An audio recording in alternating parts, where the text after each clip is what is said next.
Boa noite, bom dia, boa tarde e boas-vindas à Rádio Ágora. Hoje com o episódio de número 14, de 9 de março de 2026, com o tema Brasil Bombardeado e nosso quase programa nuclear. Meu nome é Lucas Longo e fazemos parte do Ágora, Jornal Estudantil, um projeto de extensão dos estudantes de medicina da Universidade Federal Fluminense. E nesse episódio falaremos sobre coincidências estranhas na geopolítica da América Latina e também sobre o cientista brasileiro morto há 40 anos, que era peça-chave em nosso programa nuclear nacional.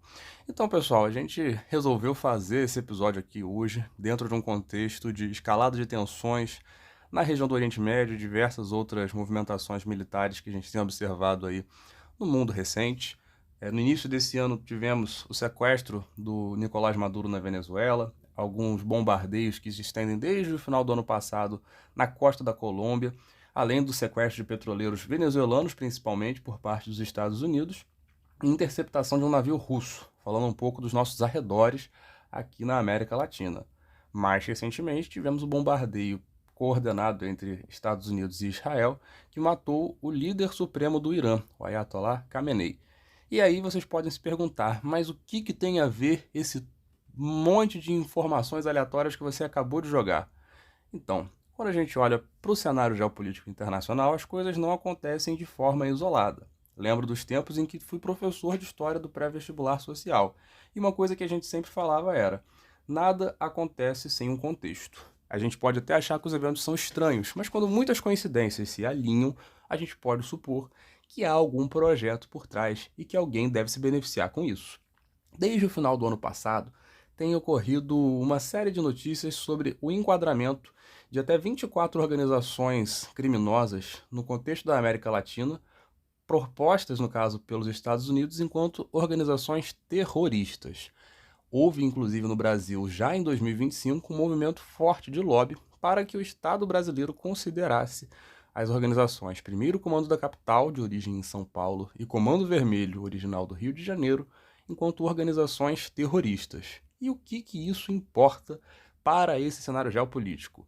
Basicamente, seria, dentro do contexto das intervenções dos Estados Unidos, um aval para que novas medidas pudessem ser tomadas, especialmente bombardeios. E aí a gente poderia estar observando aqui no Brasil o que aconteceu na costa da Colômbia, aconteceu na Venezuela e está acontecendo no Irã.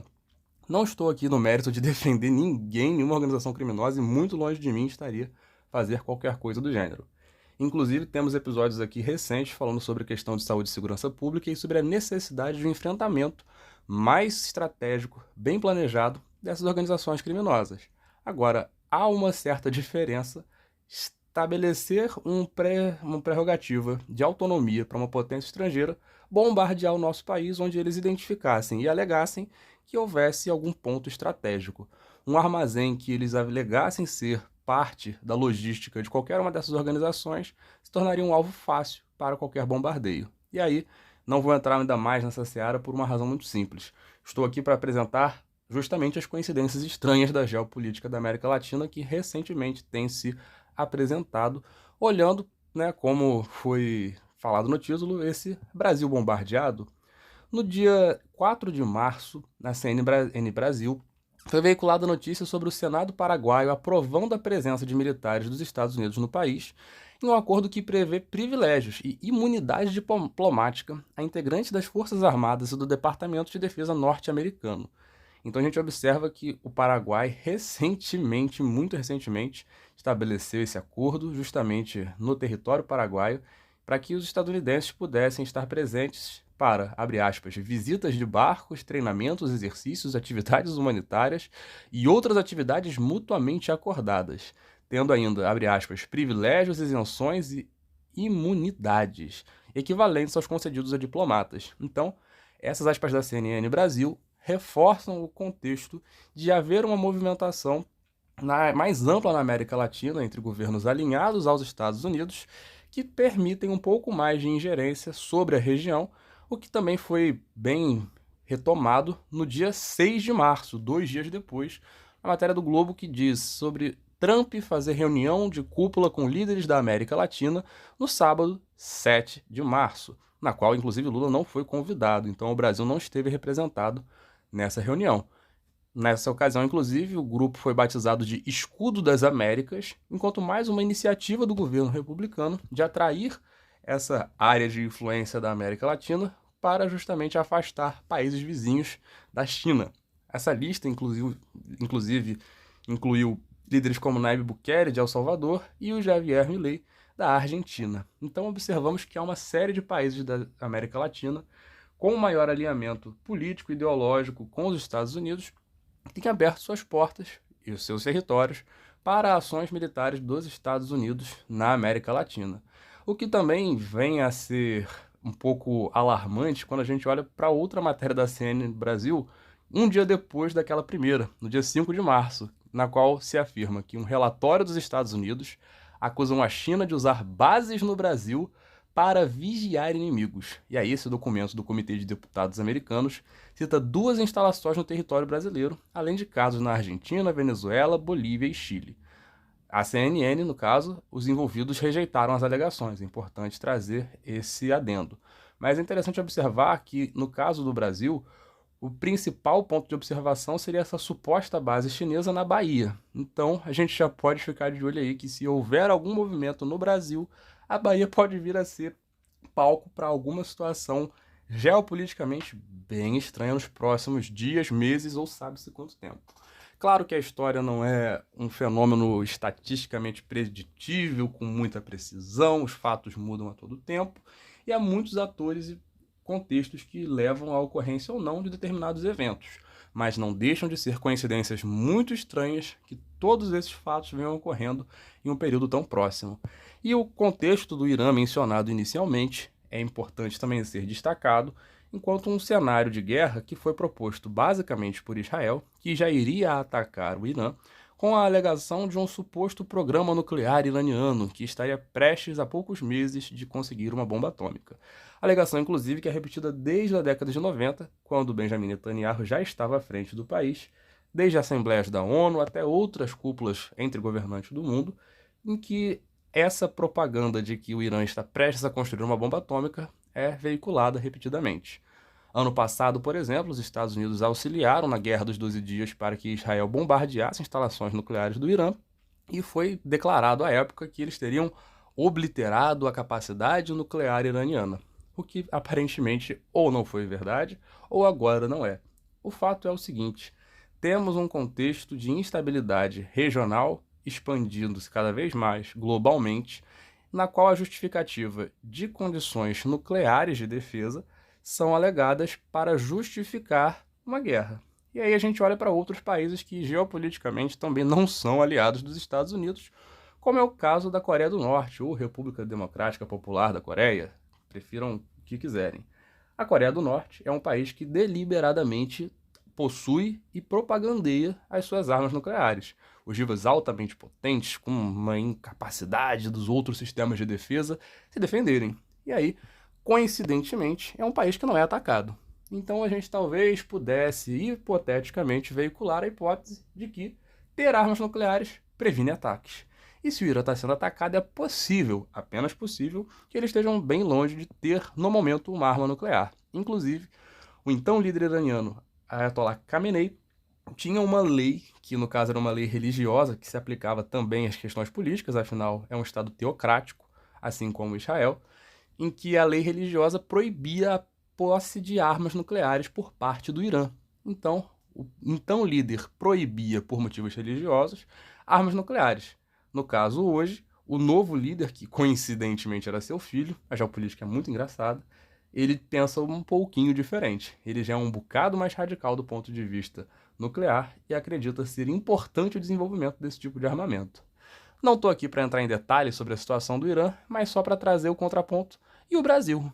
Nesse contexto de instabilidade regional, com cada vez mais aliados abrindo seus territórios para bases dos Estados Unidos e alegações de grupos no Brasil serem enquadrados enquanto organizações terroristas, abrindo precedente para que bombardeios sejam feitos em nossa pátria, não dizendo que não devemos lidar com esses grupos, vejam bem, devemos combatê-los fortemente. Mas na hora de olhar para um bombardeio, vocês acham que é mais provável que ele aconteça em alguma periferia de Salvador ou na Faria Lima, onde a Operação Carbono Oculto desmantelou uma série de arcabouços financeiros que lavavam o dinheiro do Comando Vermelho e coordenavam bastante parte das suas ações nacional e internacionalmente, do ponto de vista econômico.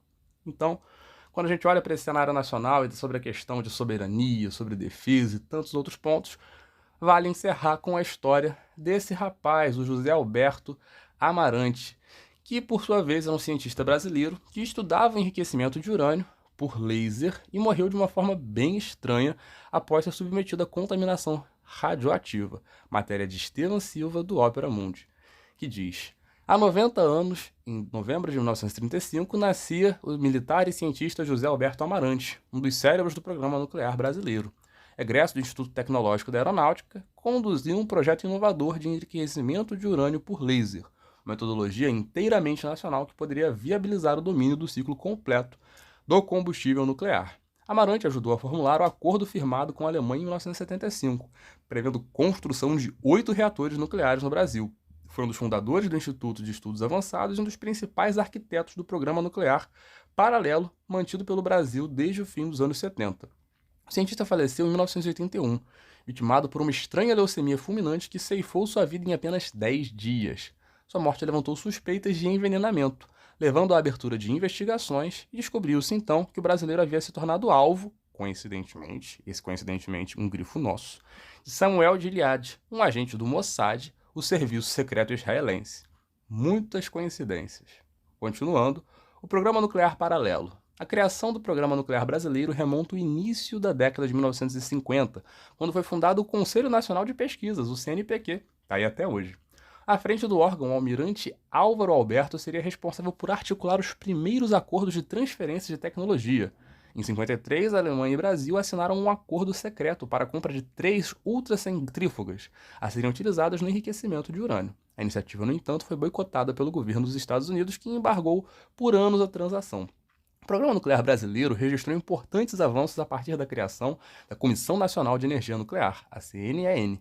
Em 1972, teve início a construção da primeira usina nuclear do Brasil, erguida em Angra dos Reis. E 3 anos depois, o Brasil e a Alemanha assinaram um novo acordo para a construção de 8 reatores nucleares. O acordo incomodou os Estados Unidos, que pressionaram a Alemanha para interromper a colaboração. A Casa Branca estava empenhada em impedir que mais países conseguissem desenvolver a tecnologia para fabricar armas nucleares. O Brasil havia ingressado na lista de suspeitos, entre aspas, desde 1968, quando se recusou a assinar o Tratado de Não Proliferação Nuclear. A pressão dos Estados Unidos inviabilizou o acordo com a Alemanha. Frustrado com o boicote das grandes potências, o governo brasileiro lançou seu Programa Nuclear Paralelo, PNP, um programa secreto coordenado pelas Forças Armadas, pelo CNEN e pelo Instituto de Pesquisas Energéticas e Nucleares, IPEN, visando garantir o domínio da tecnologia de todo o ciclo do combustível nuclear e o eventual uso do urânio enriquecido para fins militares. Cada ramo das Forças Armadas comandava um projeto independente, com abordagens e tecnologias distintas. A Marinha conduzia o projeto Ciclone, de enriquecimento por ultracentrifugação, tendo por foco a propulsão nuclear naval. O Exército liderava o projeto Atlântico, investigando o uso de grafite nuclear e plutônio. E a Aeronáutica mantinha o projeto Solimões, que tentava viabilizar o enriquecimento de urânio por laser. Um dos principais responsáveis pelo projeto Solimões era José Alberto Albano, do Amarante, um tenente-coronel da Força Aérea. Natural de Campo Grande, no Mato Grosso do Sul, ingressou aos 15 anos na Escola Preparatória de Cadetes do Ar e, um pouco mais tarde, se formou no curso de Engenharia Eletrônica do ITA. Após a graduação, se mudou para Pasadena, nos Estados Unidos, onde cursou, inclusive, o Instituto de Tecnologia da Califórnia e obteve o mestrado em Ciências. Voltou ao Brasil, concluiu o mestrado em Física pela Unicamp, apresentando a tese sobre o princípio de divergência da corrente tensorial. Se a gente puder passar um pouquinho adiante, a gente observa que nos anos 70, Amarante assumiu o cargo de assessor científico do Instituto de Atividades Espaciais, o IAE, e atual Instituto de Aeronáutica e Espaço, no caso. Lá ele liderou a criação de um grupo de pesquisa para investigar a separação de isótopos de urânio por laser, já como parte desse projeto maior. A gente observa que no caso da pesquisa ser bem sucedida, ela permitiria a criação de uma metodologia inovadora, mais barata e totalmente nacional para enriquecer o urânio, livrando o Brasil da dependência de tecnologias estrangeiras mais onerosas.